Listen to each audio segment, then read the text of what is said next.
Welcome back in, everybody, to a Monday edition of Birds 365 here on JAKIB Sports. Appreciate everybody being here. We are officially 8 days away from the Eagles reporting to camp. We're 9 days away from the Eagles taking the field for training camp, and we're 52 days away from Jake Elliott kicking off versus the Dallas Cowboys. Now, maybe it's not Jake, but anyway, that game is 52 days away. He might not kick off, but he's going to be the kicker. Yeah, whatever. I shouldn't have said that, but I corrected myself on the fly. So 52 days out from that, 8 days from reporting, and 9 days from the Eagles being on the football field. We've been running down Johnny Mack and Ed Kratz's top 25 over on SI.com. And I gave you guys the list early in the show. We are down now inside the top 5. Jalen Hurts came in at 5 last week, and you guys are, I believe, almost done the list. Ed's about to put up number 1 today, but we'll just go to 4 today. 4 we announced was Jalen Carter at the start of the show. Pretty amazing, John. Real quick, I just wanted to give you a chance to expound on it a little bit more before I ask you some questions on Jalen Carter, but pretty incredible. After year 2, Jalen Carter is the number 4 player on this stacked roster. His upside, his talent as a player is really remarkable, John. Yeah, and we had this point system. So if you go by the points and the jumble, the top 4 was the clear sort of demarcation line, and then you went down to another tier, and then you had to probably go down to after Zach Bond at 11 to get to sort of tier 3. So Jalen Carter and the guys we haven't mentioned in alphabetical order, Saquon Barkley, A.J. Brown, Lane Johnson, those were the top 4, pretty clear, all jumbled together. And Jalen Carter is a second-year player to be involved with that trio. Think about that trio. Yeah. Lane Johnson's going to the Hall of Fame. There's no doubt in my mind. A.J.'s been a 3-time All-Pro. Saquon was a first-team All-Pro, 2,504 rushing yards, NFL record, historic season, NFL Offensive Player of the Year. He's in that category. And again, I point out, as star-studded as the Eagles' offense is and was last year leading to the Super Bowl, the defense played better.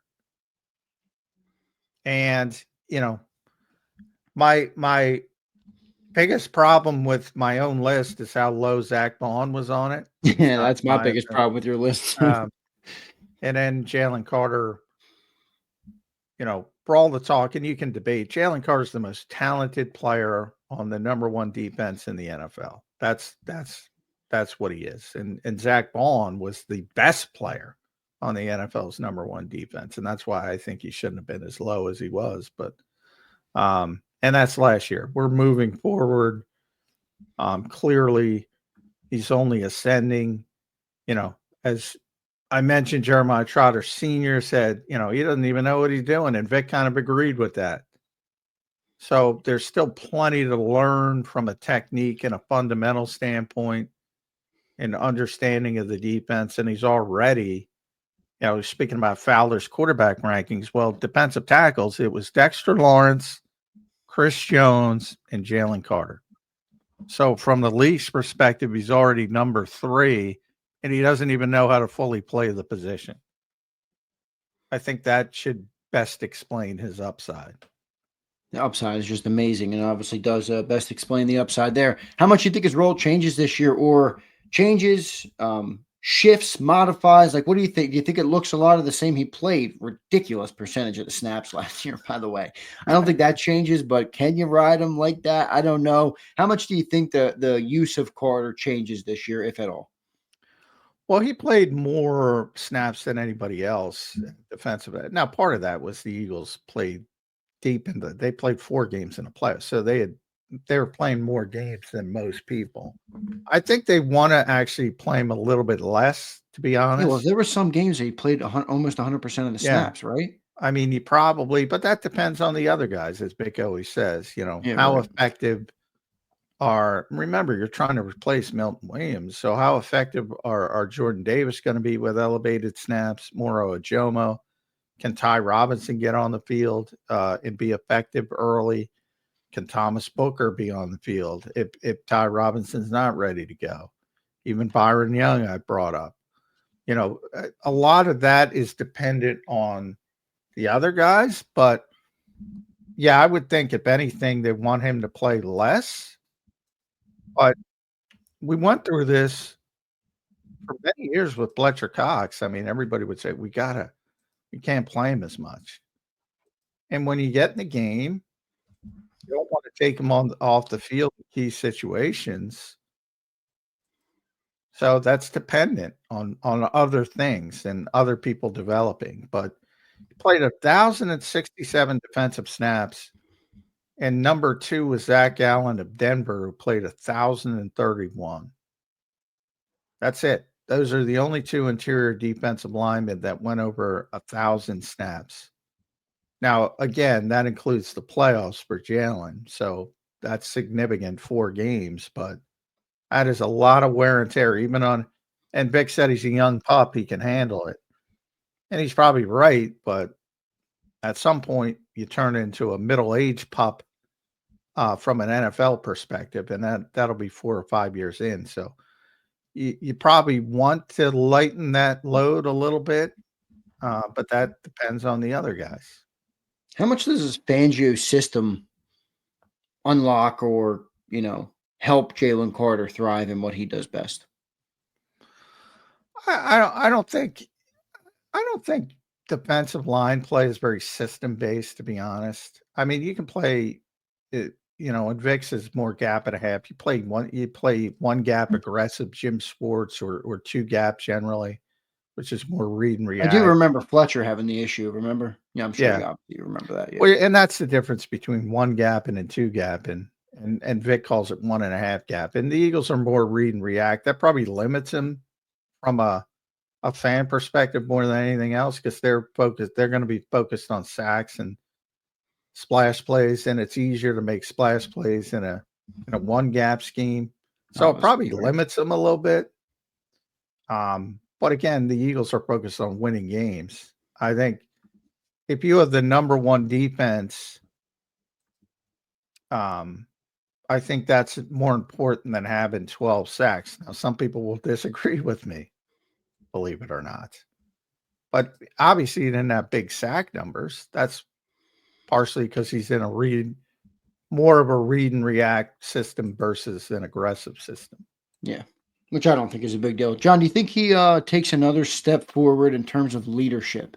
Now Brandon Graham's out of that room. He lost Fletcher Cox 2 years, or now what's now will be 2 years ago. He's a more subdued guy, I think, at least in terms of leadership. I don't know. Maybe I'm wrong on that. I mean, I think he gets in people's faces. I think he's got a grit about him, but I don't think he is the loud vocal leader like some are. Do you think he takes a step in that regard, or does he lead by example? What do you see from him as a leader on the defense, being as dominant of a player as he is? Yeah, I think that's more of, from the performance standpoint. He's a very shy person. I always say very shy. He doesn't like being on the podium. He doesn't like big, media scrums. He'd rather talk to people individually. I don't, to me, Jordan Davis, I've said people gravitate towards Jordan Davis. He's the leader. You got the outgoing personality. Yeah. He's the leader of the defensive line room. And they split it up, edge rushers, and Nolan's more the outgoing guy. So Nolan will take over that from the edge rusher perspective. Inside it's Jordan Davis. But, people will follow Jalen Carter from a performance standpoint. But it clearly, if you're looking for a leader in Clint Hurtt's room, that's clearly going to be Jordan Davis. I'm excited to see, man, where Jalen Carter goes. I think he's maybe one of the highest upside players we've drafted in a long time, and I can't wait to see what he becomes with more work, more refinement, and some of the things that he will do to improve his game. Johnny Mac, great stuff on Jalen Carter, man. Comes in at number 4 on the list. That's special for a guy going into year 3 to have really as dominant a performances as he's had, and just a flash of talent. He's got to be one of the highest upside players we've drafted in a long time. Yeah, he's the most talented defensive player the Eagles have had since, I think, since Reggie White. And you said that at the beginning of the show. That's a big comment, but I don't think you're wrong. Yeah, and that includes Brian Dawkins, who's in the Hall of Fame. I mean, that includes everybody. Just from I'm not saying he's going to be in the Hall of Fame. I'm saying just from a pure talent perspective and upside, they've never had a player like this for a long time. Yeah. Special player. Let's see what he can do in year 3 now, coming in as the anchor of the defense on that defensive line. Got high hopes for Jalen Carter. I think he's got high expectations of himself, and he will reach them. Let's go to some super chats, Johnny Mac. We got about 5 minutes left to play here on a Monday edition. I want to thank everybody for being here, by the way. Another great crowd, and we're less than just over a week away from them reporting to camp. 8 days, 9 days till they're on the field, and I mentioned 52 days until that opening game. So it's all coming quick. We're going to start to see more people in the chat. We love it. Hit the like button for us. Help us grow, and we appreciate you guys for being here. Let's go to some super chats. Trenton Wright checks in. What's up, Trenton? Hope you're doing good, brother. Hope you had a good weekend. He says, Jalen is the leader and player he needs to be for this team to win championships. That's all that matters. He leads us to a Super Bowl without Saquon in 22. Yeah, I mean, that was his best year, yeah. And I think he was the best player on the field in the Super Bowl. Yeah, if you don't win it. Most would say that, yeah, I mean, yeah, they were really good before Saquon got here. But they got over the hump. So it's the nature of it. And they became they've always been run centric. And Jalen Hurts is a big part of that, by the way, because his impact on the running game helps. Yeah, right. I think that's John. I think that's an underrated part. Like, how good would the running game be without Jalen? Yeah. I mean, they call it +1 for a reason. Right. And, it's no coincidence that Miles Sanders made the Pro Bowl. DeAndre Swift made the Pro Bowl. Saquon Barkley had his best season. It's no coincidence Jalen Hurts is a big part of that because people have to respect his ability to run the football. Agreed. Real Rich checks in. What's up, Rich? Hope you're doing good, brother. Good to see you in here. He says, who are you most excited to see on the field this year, Z and J-Mac?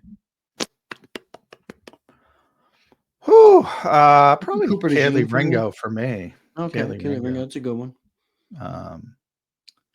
And I'm because I know what to expect from Lane and AJ and Saquon. Yeah, right. I think Jalen's an exciting one too because every year has kind of looked a little different with Jalen, so I'm curious to see what it looks like this year.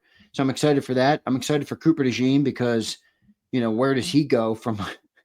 That's a high that he had in the Super Bowl. At the end of his rookie season, how do you go up from there? How do you bounce back from that? What's that look like? I'm curious. A young player, obviously, will there be adversity potentially? So I'm excited for that. I think Ringo's a good one too, John. Yeah, I mean, when I saw the question, I immediately went to somebody who hasn't proven themselves, because to a certain extent, even Cooper and Quinion, that they're good players. I think Kaylee Ringo's got a chance to be a really good player, but it's just evaluation and projection at this point. Right. So to say, I want to see him play, I think he's got the highest upside of all the younger players that are expected to step in. So, Moro Jomo, Jeremiah Trotter, Sidney Brown, Drew Makuba. I think he's got the highest upside. So that's why I would put him number 1. I like it. Good stuff there. Alfredo checks in. What's up, Alfredo? He says, Jalen's opens up on podcast, not to y'all, though. Where has he opened up? Yeah, I don't know. I've never Has seen Jalen done any podcast? I don't know. I feel like we would have seen it. I mean, we see Saquon go on a podcast. It's everywhere. You know what I mean? You at yeah. I feel like if Jalen was on a podcast, I would have seen it. I don't know what he's talking about, but I think, he opens up to me more than most. Not that he opens up, but so I take some pride in that. I know he did the Kelsey podcast. Yeah, he did. I don't see another podcast that he did. He still doesn't, maybe he jokes around a little bit more. he's very he's guarded dude. Yeah, he's very guarded. Nothing wrong with it. No, I don't think so either. Yeah, I remember he did the Kelsey podcast. I saw that, Fredo. That was a year ago, but I got you. East Coast Rico says, what player do y'all want to see improve the most on D? I think it's got to be Nolan Smith.